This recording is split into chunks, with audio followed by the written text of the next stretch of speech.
Hello, bachcho, let's read the question. And the question says the value of RQ less than one means अगर RQ की value एक से कम हो तो उसका क्या मीनिंग होता है. ओके, सो यहाँ पे हमें ऑप्शन दिए हैं. A, carbohydrate are used as respiratory material. B, organic acid are used as a respiratory material. C, oxidation of respiratory substance consume more O2 than CO2 released. And D option हमें दिया है oxidation of respiratory material consume less O2 then CO2 release. Okay, so अगर हम देखें तो इस question का जो की कंसेप्ट है वो हमारे पास आ जाएगा respiratory question. Respiratory question question अभी रेस्पिरेटरी क्वेश्चन क्या होता है? रेस्पिरेटरी क्वेश्चन क्वेश्चन जो है ये एक प्रकार का रेशियो होता है.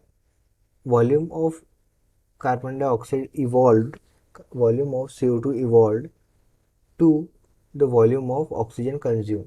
एक रेशियो होता है कितना कार्बन डाइऑक्साइड जो है वो इवॉल्व हुआ है विथ कितना वॉल्यूम ऑफ ऑक्सीजन जो है वो कंज्यूम किया गया है. किसके लिए?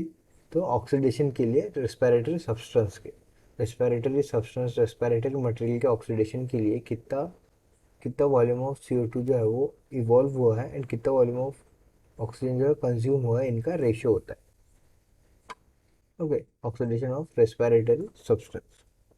ओके, तो देखिए क्या होता है अगर हम मैथमेटिकली इसको देखें तो ये होता है RQ equals to volume of CO2 upon volume of CO2 evolve evolve upon volume of O2 consumed, volume of O2 consumed.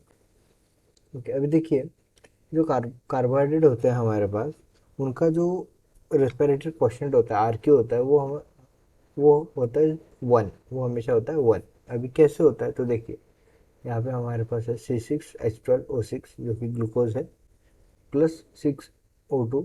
Oxidation के लिए हमारे पास मिलता है 6CO2 जो कि इवॉल्व किया जाता है, फिर उससे एनर्जी मिलती है, H2O मिलता है. तो देखिए यहाँ पे हमें 6O2 मिल रहा है. रेस्पिरेटरी क्वेश्चन की अगर हम बात करें तो हमें यहाँ पे 6O2 जो है वो कंज्यूम हो रहा है इसके ऑक्सीडेशन के लिए, एंड जो 6CO2 जो है वो इवॉल्व हो रहा है. सो अगर हम 6CO2 पर 6O2 का रेशियो देखें तो ये हमारे पास हो जाएगा वन.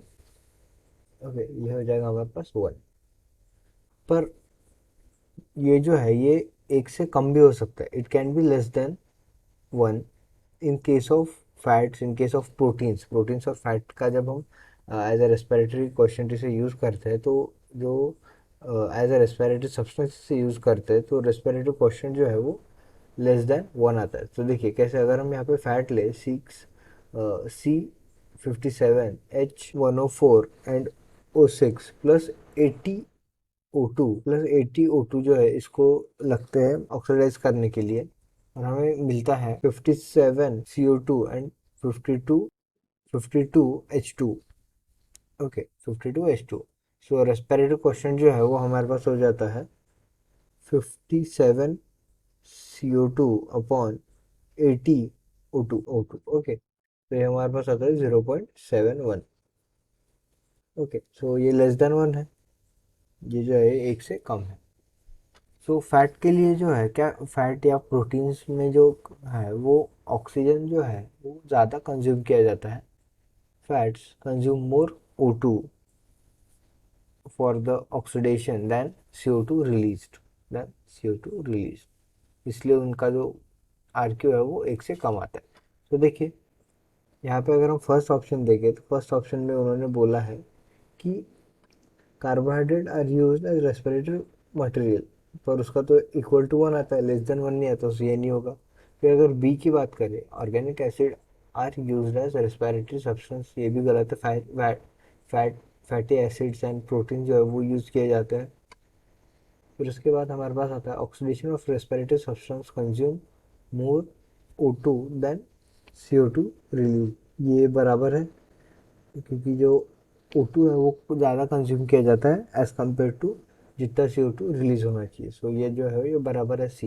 एंड अगर डी की बात करें, oxidation of respiratory substance consume less O2 then CO2, ये तो उसका अपोजिट हो जाएगा. सो ये भी गलत है. So the final answer of this question would be option C. I hope you understood it well. Best of luck. Thank you.